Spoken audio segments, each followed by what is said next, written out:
Hello friends, welcome to my channel. ये class 11 kinematics का चौथा लेक्चर होगा। ठीक है, इसके पहले हमने 3 लेक्चर्स कवर कर लिए हैं और तीसरे लेक्चर में, लास्ट लेक्चर में हमने कवर किया था कि 1 डायमेंशनल, 2 डायमेंशनल और 3 डायमेंशनल मोशंस क्या होते हैं।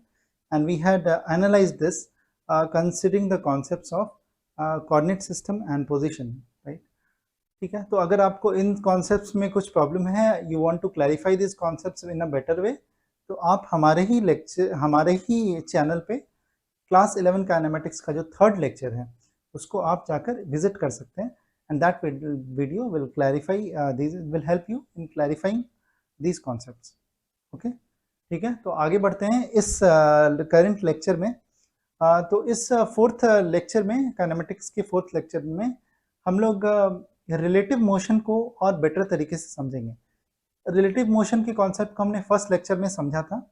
ठीक है, हमने जाना था कि कोई भी ऑब्जेक्ट किसी एक ऑब्जेक्ट के रेस्पेक्ट में रेस्ट पे हो सकता है और दूसरे ऑब्जेक्ट के रेस्पेक्ट में मोशन में हो सकता है। ठीक है, और इसलिए हमने कंक्लूड किया था कि whenever we are considering motion of an object, it has to be relative. मतलब हम किसी न किसी चीज़ के रेस्पेक्ट में हमेशा बताते हैं कि वो ऑब्जेक्ट रेस्ट में है या मोशन में है।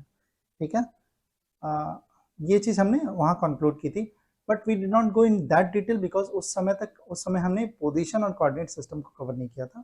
सो we want to revisit that concept, ताकि हम ये समझ सकें कि ऐसा एग्जैक्टली होता क्यों है।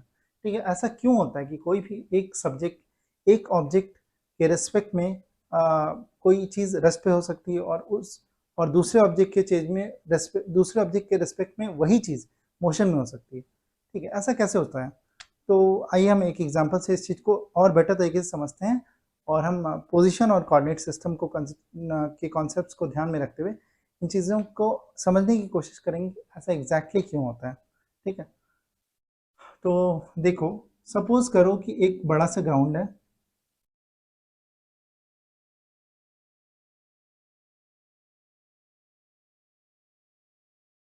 ठीक है, ठीक है, और यहाँ पर एक पॉइंट ए है।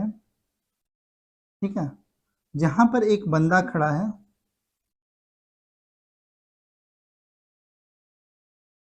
Which is P0। इसका नाम हमने दिया P0। ठीक है, और यहाँ से एक ट्रक जा रहा है।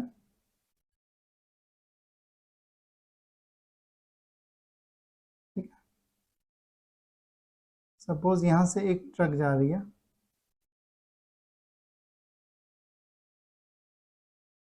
इसको मैं ऐसे ड्रॉ करता हूँ।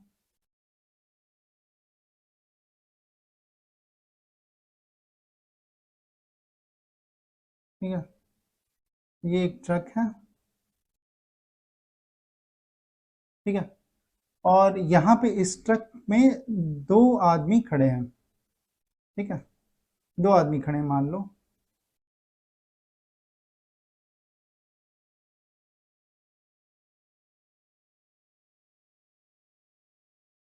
इसको हमने P1 बोला, इसको हमने P2 बोला। ठीक है, और ये ट्रक जो है वो इस डायरेक्शन में मूव कर रहा है, मतलब ये लेफ्ट राइट जा रहा है। ठीक है, और इनिशियली एट t=0 ये पॉइंट C पर था।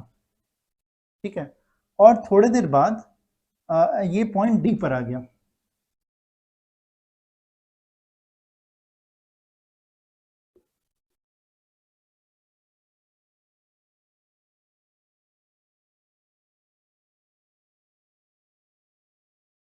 तो ये मान लो ये ही ट्रक है जो अब पॉइंट डी पर आ गया है। ठीक है, और यहाँ पे 2 लोग हैं, वही 2 लोग इस ट्रक पे सवार है, which is P1 and P2। ठीक है, सिनेरियो क्या है कि एक बड़ा सा ग्राउंड है, वहां पर कोई पॉइंट ए है जहां पर एक पर्सन P0 खड़ा है। ठीक है, और उसी ग्राउंड में थोड़े से दूर पे, ठीक है, एक ट्रक है जो जा रहा है, जो इनिशियली पॉइंट सी पर था और बाद में कुछ देर बाद वो पॉइंट डी पर आ जाता है। उसी ट्रक पे 2 पर्सन खड़े हैं, एक P1 है, एक P2 है। ठीक है, जो ट्रक के साथ मूव कर रहे हैं। क्लियर, कोई दिक्कत नहीं। अच्छा, अब हमें ये पूछना है, ये देखना है कि ये जो ट्रक है इसके रिस्पेक्ट में पर्सन अगर P0 ऑब्जर्व कर रहा है, ठीक है, देखो कोई भी चीज जब ऑब्जर्व करता है ना, ठीक है, तो वो किसी पॉइंट के रेस्पेक्ट में, वो उस पॉइंट के रेस्पेक्ट में ऑब्जर्व करेगा, एक मतलब he will observe it with respect to any point attach to it. मतलब अगर मैं किसी चीज को देख रहा हूँ ना, ठीक है, और मैं एनालाइज कर रहा हूँ कि वो रेस्ट पर है या मोशन में है, तो मेरा जो एनालिसिस है वो मेरे बॉडी से कनेक्टेड किसी पॉइंट के रिलेटिव होगा, मतलब उसके रेस्पेक्ट में होगा, ठीक है। तो जो भी ऑब्जर्वर ऑब्जर्व करता है ना, उस पर एक पॉइंट, उसका कोई उससे अटैच्ड कोई पॉइंट, ठीक है, उसके कोऑर्डिनेट सिस्टम है। मतलब ये ऑब्जर्व ऑब्जर्व कर रहा है, मतलब इसके रेस्पेक्ट में हम देख रहे हैं कि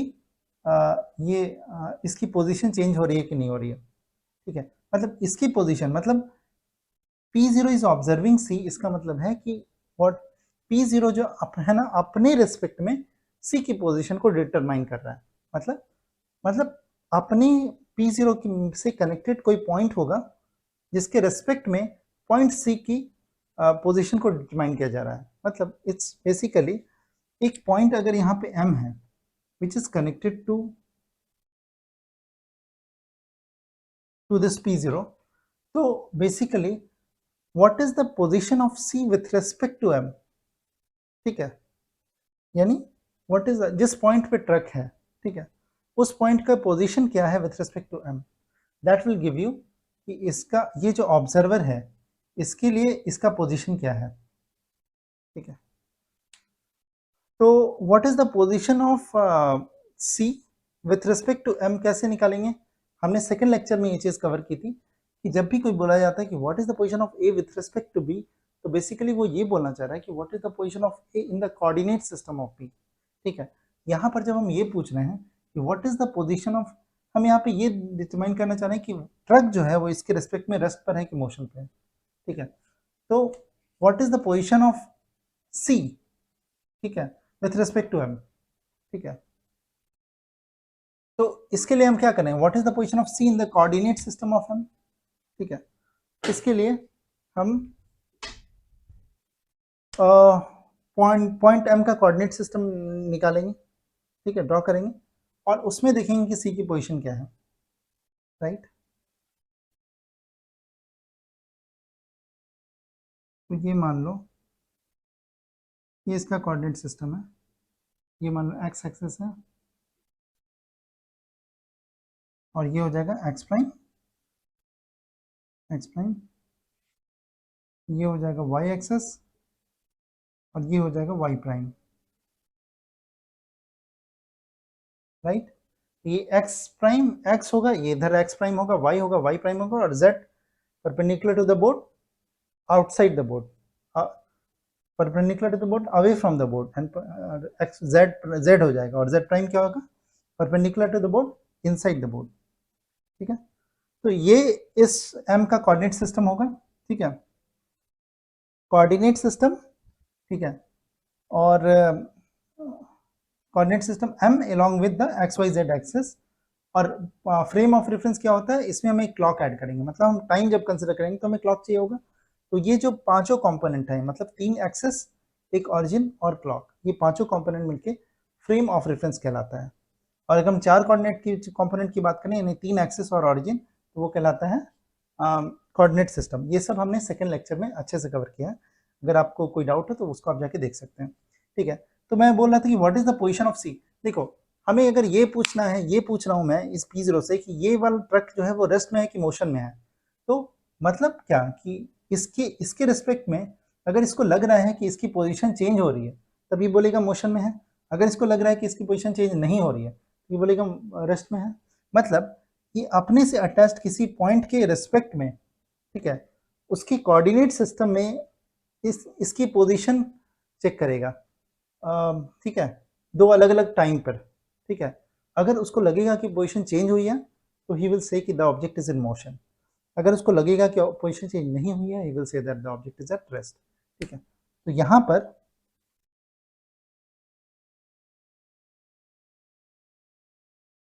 ठीक है। तो ये मान लो ये हमारा एक्स एक्सिस था, ठीक है। तो इसको हम एक बार प्लॉट कर लेते हैं जस्ट फॉर, ये मान लो 1 है, 2 है, 3 है, 4 है, 5 है, 6 7 8 9 10, ठीक है। ये हमारा 10 हो गया, ये तक हो गया। और इधर क्या होगा, -1 -2 -3 -4 -5, राइट। 1 2 3 4 10, और इधर पॉजिटिव होगा और इधर निगेटिव होगा, राइट। तो ये हम अभी ले रहने दो, ठीक है, क्योंकि अभी हम ये कंसिडर नहीं है, इसके लॉन्ग मूवमेंट नहीं हो रहा वाई एक्सिस के लॉन्ग, इसलिए इसको प्लॉट करने की जरूरत नहीं है। अभी हमें एक्स एक्सिस के लॉन्ग ही देखना है, अभी देखते हैं, ठीक है। तो या फिर नहीं, वाई एक्सिस के लॉन्ग भी होगा, राइट, ये इसकी कुछ पोजीशन होगी, ठीक है। तो ये मान लो 1 2 3 4 5 6 7 8,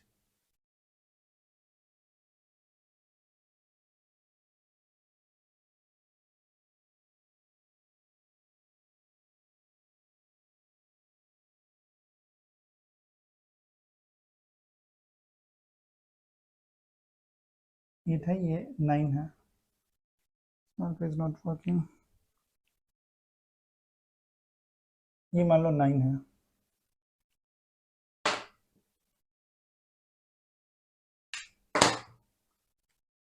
ये सपोज 9 है, ठीक है, और ये सपोज 10 है, ठीक है। तो ये सपोज 10 है, ये पॉइंट मान लो 10 है, ठीक है।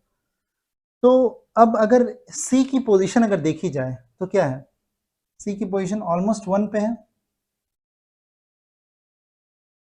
ठीक है, 1.5 मान के चलो, या 1 है, मान लो नहीं यार यहाँ पे 1 है, ठीक है, 1 है, ठीक है। और y की वैल्यू क्या होगी, 10, सो 1 10, ठीक है। मतलब P0 जब ऑब्जर्व करेगा तो P0 की किसी अटैच्ड किसी पॉइंट के कोऑर्डिनेट सिस्टम में C की पोजीशन क्या है, 1 10, और z एक्सिस पे तो कुछ नहीं है, तो ये दिस विल बी 0, ठीक है। और वही ऑब्जेक्ट जब C से D पर आ जाता है, ठीक है, ठीक है, तो ये चूंकि स्ट्रेट लाइन में मूव कर रहा है, इसलिए D का कोऑर्डिनेट क्या होगा, सो x की वैल्यू क्या हो जाएगी यहाँ पर 10, right, it will be 10, y की वैल्यू क्या हो जाएगी 10, और z की वैल्यू 0, ठीक है। समझ में आ रहा है, देखो P0 is observing the truck को मूव कर, ऑब्जर्व कर रहा है, ठीक है। ऑब्जर्व कोई कर रहा है मतलब वो अपने रेस्पेक्ट में किसी अपनी से अटैच किसी पॉइंट के रेस्पेक्ट में उसकी पोजीशन को देख रहा है, ठीक है। मतलब मैंने वो पॉइंट को M कंसिडर कर लिया, और जब ये पॉइंट को देख रहा है, सी को देख रहा है, सी पॉइंट को देख रहा है, तो पे जो ट्रक है उसको देख रहा है, तो उस ट्रक चूंकि सी पॉइंट पे, इसलिए हमने सी पॉइंट का कोऑर्डिनेट निकाला, इसकी कोऑर्डिनेट सिस्टम मतलब what is the position of C with respect to M, मतलब what is the position of C in the coordinate system of M, right. तो हमने एम का कोऑर्डिनेट सिस्टम ड्रॉ किया and determine कि C की position क्या है, ठीक है। सी यानी जो initial position of the truck है वो क्या है, ठीक है। थोड़ी देर बाद ट्रक की पोजीशन डी पे चली जाती है, ठीक है, और वहां पर उसकी जो पोजीशन है in the coordinate system of M वो क्या है, तो वो है 10 10 0, ठीक है। हम यहाँ देख रहे हैं कि पोजीशन जो है वो 1 10 0 से 10 10 0 हो गई, ठीक है, मतलब पोजीशन चेंज हो रहा है। तो ये क्या बोलेगा कि truck is in motion, clear clear, क्योंकि मोशन क्या है, चेंज इन पोजीशन, तो जब पोजीशन चेंज हुआ तो मोशन चेंज, तो मोशन है, ठीक है। अगर ठीक है, अब देखो, अब हमने ये बोला था कि जब P0 से हम पूछेंगे, P0 से जब हम पूछते हैं कि ट्रक रेस्ट पर है या मोशन में है, तो P0 क्या बोलेगा, ये मोशन में है, क्लियर, कोई दिक्कत नहीं। अच्छा, अगर हम P0 से पूछेंगे सिमिलरली कि P2 रेस्ट में है या मोशन में है, ठीक है, तो P0 का जो कोऑर्डिनेट सिस्टम है, ठीक है, तो यहाँ पर अगर देखो तो यहाँ पर x की वैल्यू जैसे राइट साइड में आगे बढ़ना है तो x की वैल्यू बढ़ती जा रही है, ठीक है। और P1 भी तो अपने पोजीशन को यहाँ से यहाँ ले गया, यहाँ पर x की वैल्यू ऑलमोस्ट 9 है, यहाँ की x की वैल्यू क्या है, ऑलमोस्ट -1 के आसपास है, ठीक है। तो ये -1 से 9 पे चला गया अगर P1 को सिर्फ देखा जाए तो, ठीक है। तो P0 P1 के बारे में क्या बोलेगा कि P1 भी मोशन में है, क्योंकि P1 का भी कोऑर्डिनेट सिस्टम चेंज हो रहा है, ठीक है। तो कोऑर्डिनेट सिस्टम P0 के रेस्पेक्ट में चेंज हो रहा है, ठीक है। जिस चीज के रेस्पेक्ट में हम देखेंगे उससे अटैच्ड किसी पॉइंट का कोऑर्डिनेट सिस्टम हम ले लेंगे और उसमें हम जो जिस चीज को ऑब्जर्व किया जा रहा है उसकी पोजीशन को डिटरमाइन करेंगे कि उसकी इनिशियल पोजीशन क्या थी, उसकी फाइनल पोजीशन क्या थी। अगर पोजीशन चेंज हुआ है तो वो बोलेगा कि वो मोशन में है, ठीक है। तो ये तो हमें समझ में आया कि ये क्यों बोल रहा है, why this P0 will say that P1 is in motion and why it will say that truck is in motion, ठीक है। अब देखो, अब मैं यही चीज P2 के बारे में पूछता हूँ P1 से, ठीक है।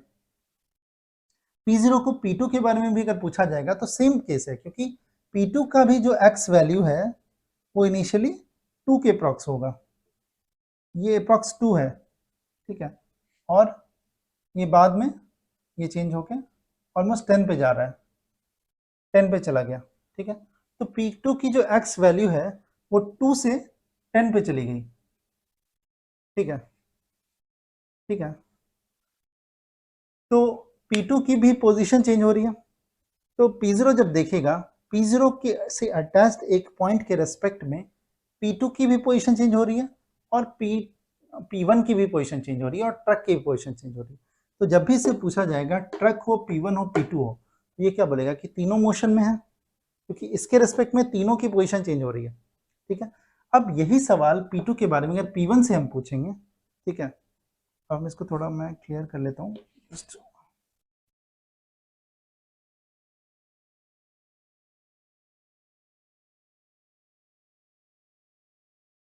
ठीक है। तो अभी हमने क्या जाना कि जब मैं P0 से पूछता हूँ, ठीक है, कि P1 हो, P2 हो, राइट, P1 है, P2 है या ट्रक है, ठीक है, तीनों में से किसी के बारे में मैं जब पूछ रहा हूँ P0 से कि whether it is in rest और मोशन, ये बोल रहा है कि इट इज इन मोशन। क्यों? क्योंकि जब P0 ऑब्जर्व कर रहा है तो it is observing with respect to a point attach to it, right. तो जो हमने कंसिडर किया था और हमने देखा कि उसके मतलब उसके पॉइंट के रेस्पेक्ट में मतलब क्या कि उस पॉइंट के कोऑर्डिनेट सिस्टम में ऑब्जर्व कर रहा है, ठीक है। तो जब भी P0 से पूछा जाएगा कि कोई भी चीज रेस्ट में है या मोशन में है, तो अपने से अटैच्ड एक पॉइंट के कोऑर्डिनेट सिस्टम में उस चीज की इनिशियल और फाइनल पोजीशंस को, सपोज मान लो t इक्वल टू T1 पे और t इक्वल टू T2 पे, ठीक है, उसकी पोजीशंस को चेक करेगा, ठीक है। और इस केस में C पर जब था तो उसकी पोजीशन क्या थी और D पर जब था तो उसकी पोजीशन क्या थी, एट T2 एट T1, ठीक, क्या क्या पोजीशन थी वो चेक करेगा। अगर वो पोजीशन चेंज हो रही है तो इट विल से कि वो ऑब्जेक्ट मोशन में है, अगर नहीं हो रही है तो वो रेस्ट में है, ठीक है। सिमिलरली सिंपल है, ठीक है। अब देखो वही सवाल जब मैं P1 से पूछता हूँ, ठीक है, तो P1 भी वही करेगा। P1 जब ऑब्जर्व करेगा तो अपने से अटैच्ड एक पॉइंट के कोऑर्डिनेट सिस्टम में किसी भी ऑब्जेक्ट को ऑब्जर्व करेगा और देखेगा अगर उस ऑब्जेक्ट की पोजीशन 2 टाइम स्टैम्प पे चेंज हो रही है, मतलब, है ना, तो उसको लगेगा, तो ही विल से कि वो ऑब्जेक्ट मोशन में है। अगर उस ऑब्जेक्ट और जिस चीज़ को वो ऑब्जर्व कर रहा है उसकी पोजीशन नहीं हो रही है, ही विल से कि ऑब्जेक्ट इज इन रेस्ट, ठीक है। इस केस में मान लो P1 से हम P2 के बारे में पूछते हैं कि whether P2 is at rest और मोशन, आस्किंग P1, ठीक है। तो P1 भी वही करेगा, P1 भी अपने से अटैच्ड एक पॉइंट से मान लो K, ठीक है, K के रेस्पेक्ट में कोऑर्डिनेट से K की कोऑर्डिनेट सिस्टम में चेक करेगा, ठीक है। K की कोऑर्डिनेट सिस्टम में चेक करेगा कि P2 की position at time equal to T1 और उसी कोऑर्डिनेट सिस्टम में at time equal to T2 P2 की पोजीशन क्या है, ठीक है। यानी P2 की position at T equal to T1 के पॉइंट के कोऑर्डिनेट सिस्टम में क्या है और T2 की पोजीशन उसी पॉइंट के अगेंस्ट में के रेस्पेक्ट में T इक्वल टू T2 पे क्या है। अगर दोनों पोजीशन चेंज हो रही है इसका मतलब मोशन में है, अगर नहीं हो रही है तो रेस्ट में है, ठीक है। तो यहाँ पे के रेस्पेक्ट में देखना है, के पॉइंट के रेस्पेक्ट में P1 से अटैच एक पॉइंट के हमने कंसिडर किया, तो उसके रेस्पेक्ट में हमें देखना है, तो यानी उसका कोऑर्डिनेट सिस्टम हमें देखना पड़ेगा क्या क्या है, ठीक है। तो इसका जो कोऑर्डिनेट सिस्टम होगा वो कैसा होगा, कुछ ऐसा, मतलब इधर x प्राइम, ठीक है, और ये पॉइंट है राइट, तो y इधर जाएगा और y प्राइम इधर होगा, राइट, ठीक है। यहाँ पर अगर हम देखते हैं तो इसकी पोजीशन क्या होती है, पॉइंट P2 अगर यहाँ पर है यानी 1 2 राइट, -1 -2, ठीक है। तो अगर हम x एक्सिस के अलॉन्ग देखेंगे, ठीक है, तो P2 की पोजीशन मान लो हम 2 पे, x इक्वल टू 2 पर है इनिशियली, दिख रहा है, ठीक है, मतलब k के रेस्पेक्ट में अगर हम देखते हैं, ठीक है, और P2 की पोजीशन क्या है, x इक्वल टू 2 पर है, P2 की जो पोजीशन है उसकी x वैल्यू क्या है 2, ठीक है। अब t इक्वल टू T2 पे क्या होगा कि पूरा का पूरा सिस्टम मूव कर रहा है, तो इसके साथ ये जो पॉइंट k है जिसकी कोऑर्डिनेट सिस्टम में सारा ऑब्जर्वेशन हो रहा है, यानी P1 से अटैच्ड पॉइंट k है, क्योंकि P1 भी तो सिस्टम के साथ मूव कर रहा है, तो वो पॉइंट k भी मूव कर रहा है, ठीक है। तो ये पॉइंट कहाँ आ जाएगा, यहाँ आ जाएगा, ये पॉइंट k यहाँ आ जाएगा, ठीक है, ठीक है। और इसकी कोऑर्डिनेट सिस्टम जो होगी पॉइंट के यहाँ आ जाएगा, राइट, क्योंकि ये P1 से अटैच था, P1 मूव किया तो P1 के साथ साथ वो भी मूव किया, ठीक है। और इसका जो कोऑर्डिनेट सिस्टम है वो तो वैसा ही रहेगा, राइट, ठीक है। उसको अगर हम ड्रॉ करते हैं, इधर x प्राइम, ठीक है, और इधर y और इधर y प्राइम, राइट, ठीक है। अगेन इसकी जो पोजीशन है अभी भी तो x की वैल्यू 2 ही होगी, यानी k के कोऑर्डिनेट सिस्टम में अगर हम t इक्वल टू T2 पे भी देखेंगे तो x की वैल्यू 2 ही होगी, ठीक है। हम अभी y की वैल्यू ऑब्जर्व नहीं कर रहे हैं, just we have to figure out कि पोजीशन चेंज हो रही है कि नहीं, हम सिर्फ x की वैल्यू अगर देखते हैं, ठीक है, क्योंकि y के अलॉन्ग कोई मूवमेंट नहीं हो रहा है, ठीक है, y की वैल्यू तो चेंज नहीं हो रही है, x की वैल्यू में चेंज हो रही है, ठीक है। तो हम ये देख रहे हैं कि k की eight t equal to T1, ठीक है,